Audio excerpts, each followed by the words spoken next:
Hello, welcome to Revenant Reads. I'm Vin, and today I have the M and N tags.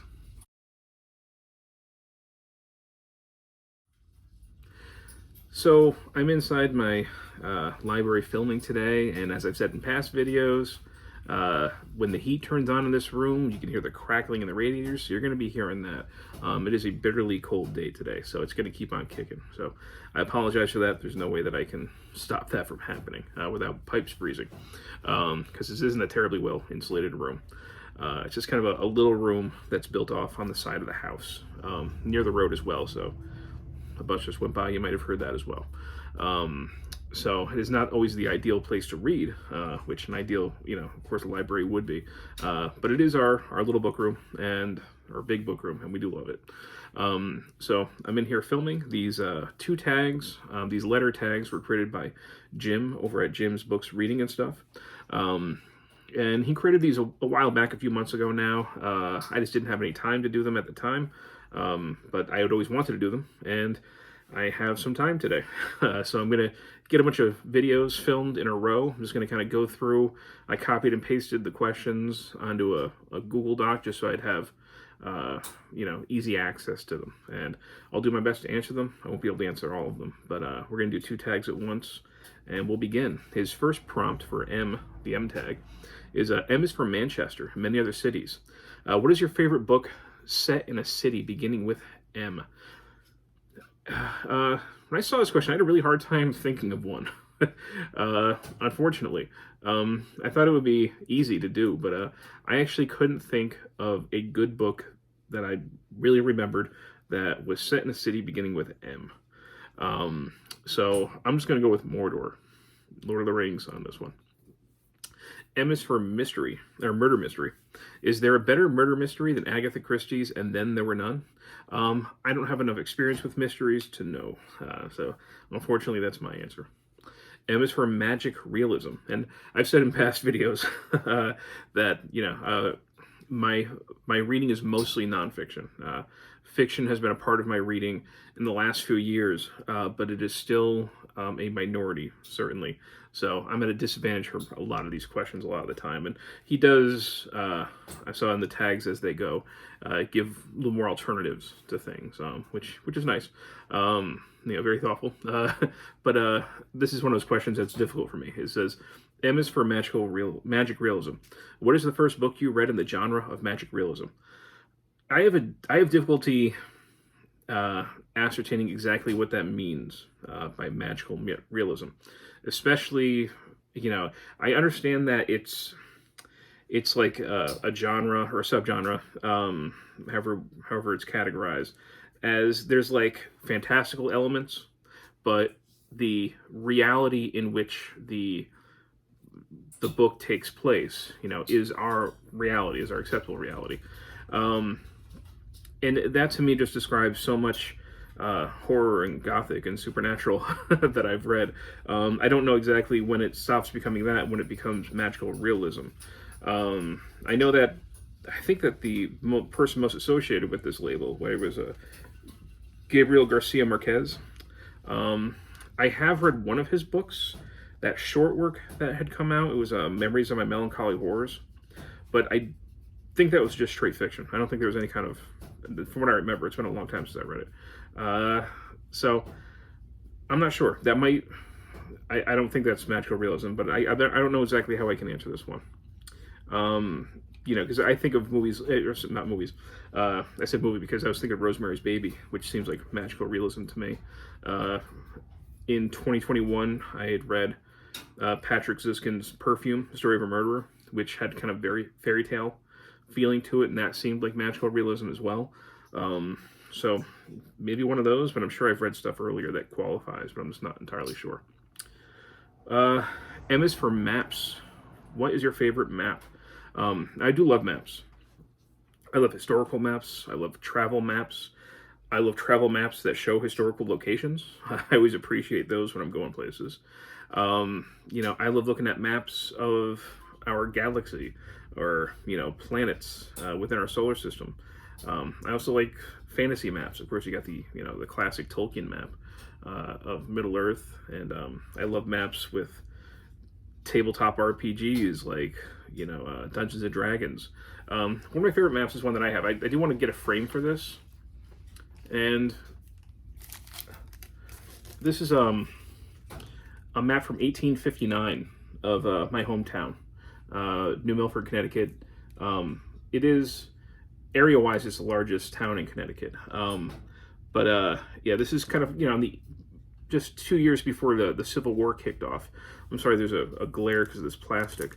But it's from 1859. Here's a copy of the cover of the collection in which it was originally published. But it's fun to kind of look at this and to see how some of the roads are still there. Some of them have changed quite a bit. Some of the things that were main roads are now just, skinny little back roads.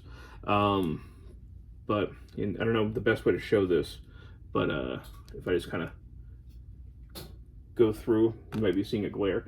Anyway, it's difficult to show this. But anyway, I would like to eventually get a decent frame for this and put it up in the house, maybe even in this room, I'm not sure. But yeah, this is one of my favorite maps that I own, at least.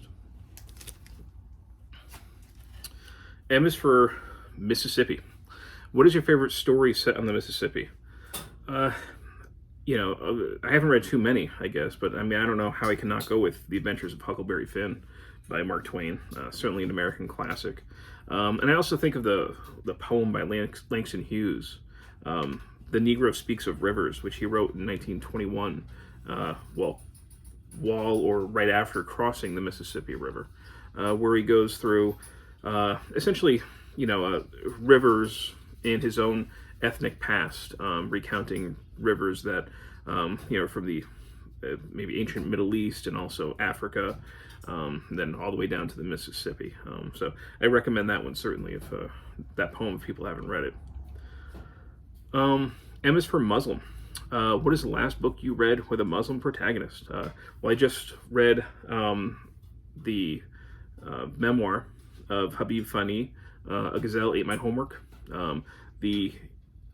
I forget the whole title, but essentially it recounted his upbringing in the Ivory Coast, in Africa, growing up Muslim, and then his immigration to the United States, where he ends up leaving Islam, entering Christianity for a short time, and then eventually losing his faith altogether and becoming an atheist. I find a lot of the books I've read by Muslims have that same kind of theme, people losing their faith. But that's the last one that I read. M is for Mars. What is your favorite book about Mars or about Martians? I guess War of the Worlds, H.G. Wells. I still think it's a fun book. And I do want to read Edgar Rice Burroughs' The Princess of Mars. Maybe I'll get to that one this year. I'm reading a lot of, as far as fiction is concerned, I know I'm going to be reading a lot of 18th and 19th century. But, maybe I'll get to some early 20th century this year. I'm not sure. M is for must read. What is a book you feel you must read? I don't know if I think of books in those terms. I am thinking of a book that I feel compelled to read, like I must read it, even though I'm not looking forward to it, and that would be Stephen King's The Stand. It's very long. I know it's going to be a complete mixed bag, but because I am a lifetime lover of the horror genre, and I do want to understand how it has developed over time, and that is such an influential and sometimes well-loved book, I feel like just for research purposes, I really need to read it. So I'm going to say Stephen King's The Stand. Excuse me. M is for Margaret. What is your favorite book by Margaret Atwood? I think I read parts of A Handmaid's Tale back in high school. I remember reading about it, and I think that we read parts of it at least. I don't think I read the whole thing, but that's one that I have to go back to again. That's the only thing that I've read by Margaret Atwood. M is for Margaret Pinard. Have you read any of her books? I think she's another booktuber, but I'm not really familiar with her content very much. I might have seen one or two videos, but I have not read those. And that is it for the M tag. Now we're going to go on to the N tag. The first prompt. N is for New York. What is the last book you read set in New York City? Either city or the state. That would be Last Words by George Carlin. His autobiography that was published shortly after he died. He was a pretty famous comedian, but he grew up in, I think, the west side of Upper Manhattan. So a good chunk of that book is about growing up in New York, and that's the last one that I had read that dealt with that city. N is for 1984. Which novel is closer to our reality in your opinion? 1984 or Brave New World? Ooh, that one is kind of difficult. There were times in the last few years where it felt an awful lot like 1984. But I think Brave New World feels more quotidian, no matter who might be in office.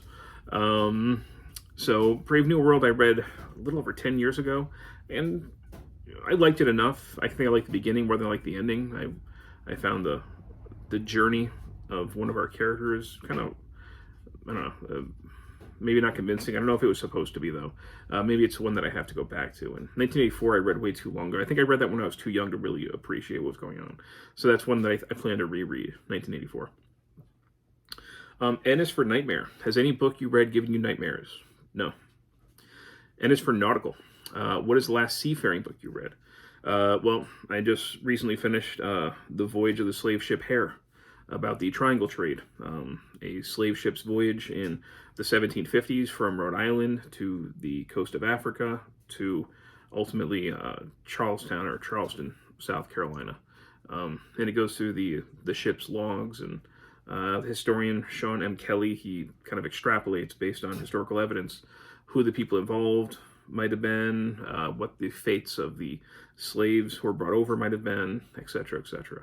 It was certainly insightful. I think I learned quite a bit from that book. N is for nonfiction. What percentage of books you read are nonfiction? A lot. I'd say 80-90% of what I read is nonfiction. For most of my reading life, I was almost exclusively nonfiction.